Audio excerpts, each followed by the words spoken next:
There have been different what they call thinkings when it comes to how they impeached Clinton back in the 90s to how they're impeaching 45 now. And now says the last time Congress weighed impeachment of a president was in 1998, which politically amounts to eons ago. Attitudes about the exploitation of women, the private lives of public figures, the rules of political engagement have changed a good deal. So too have the statements and seeming viewpoint of many involved in the impeachment of Democratic President Bill Clinton, who now contemplates the impeachment of a Republican president, or squatter, I should say, 45. Impeachment is, after all, political exercise, not a criminal trial. After a sprawling, years-long investigation into Arkansas land deal, allegations of campaign finance violations, charges of cronyism, Clinton faced articles of impeachment in the House. Both stemmed from his extramarital affair with former White House intern Monica Lewinsky and Clinton's attempt to hide his relationship with them. On December 19, 1998, during a lame duck session of the Republican-controlled House of Representatives, lawmakers voted 228 to 206 to support the first article of impeachment, accusing Clinton of lying to a grand jury, which he did do. Lawmakers voted 221 to 212 to support the third article of impeachment, accusing Clinton of attempting to obstruct justice. The House rejected the other two articles, which I'm not sure was included in that. The votes were overwhelmingly cast along partisan lines. After a trial in the GOP-run Senate, lawmakers voted 55-45 against removing Clinton from office, well short of the two-thirds needed for his ouster. A handful of Republicans broke partisan ranks and voted to acquit Clinton on one count or the other. The allegations against 45 are less salacious than those Clinton faced, but no less serious. The squatter is accused of abusing his power by using U.S. foreign soil policy for his own gain, including withholding aid to Ukraine until the country's leader agreed to seek out dirt on former Vice President Joe Biden, who's bidding to be the Democratic nominee in 2020 and his own son. At the center of the allegations is a July 25th telephone call between 45 and the president of Ukraine, Zelensky. A whistleblower complaint by a member of the Intelligence Committee alleged White House officials had attempted to lock down records of that call and other actions by the squatter.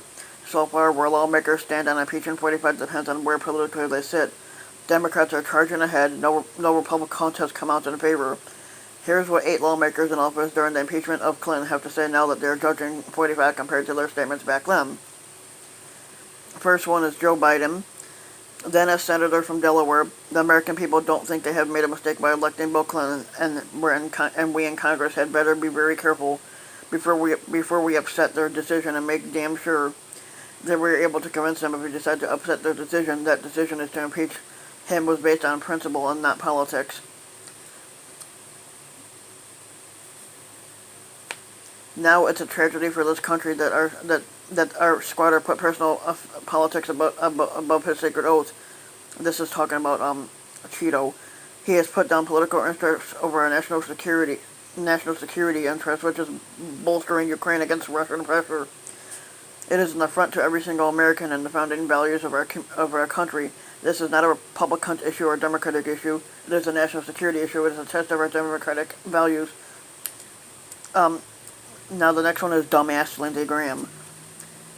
Then, as a congressman who served as a House manager in Clinton's Senate trial, you don't even have to be convicted of a crime in this constitutional republic.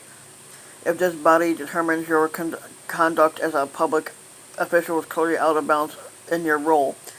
Impeachment is about cleansing the office. Impeachment is about restoring honor and integrity to the office. Not to impeach any. Now this is his comment about 45. To impeach any squatter over a phone call like this would be insane. Senator Charles Grassley. Then the true tragedy. This is what he had said about Clinton. The true tragedy in this case is the collapse of the president's moral authority. He undermined himself when he wagged his finger and lied to our people on national television, denying the relationship with Monica Lewinsky. That did more damage to his credibility than any other single act. The American people have a right to expect their president to be completely truthful, as they can expect you and me to be.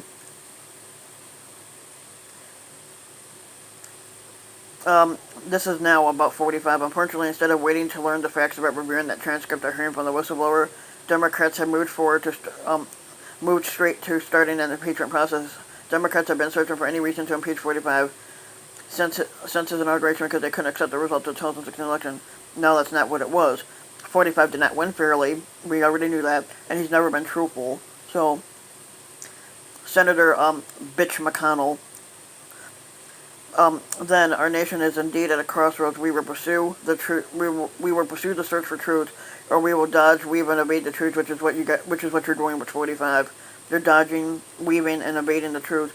I'm of course referring to the investigation into serious allegations of illegal conduct by the President of the United States, that the President has engaged in a persistent pattern and practice of obstruction of justice.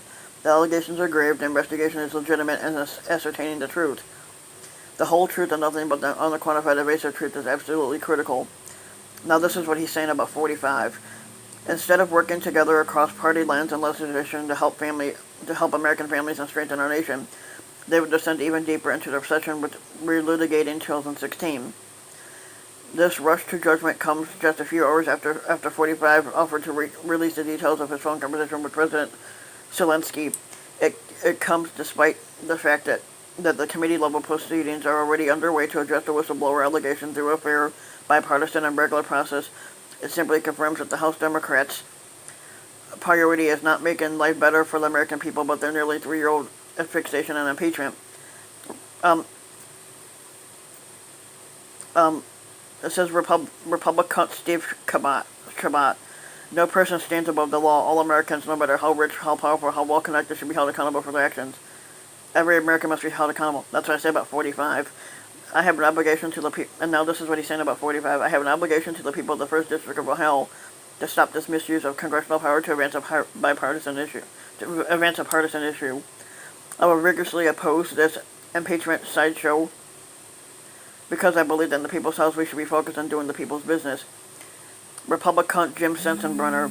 Then we've heard all these prophets of economic doom and gloom if the House discharges its constitutional duty. Today, in impeaching the president, the Nasdaq hits an all-time high. I think the markets are smarter than some of the people who are making these accusations. Now this is what he's saying about 45. Now, from what we know, 45 did nothing wrong. Yes, he did, and he did nothing wrong because he did not offer a quid pro to the president of Ukraine for any of this information. I would feel differently if there was a quid pro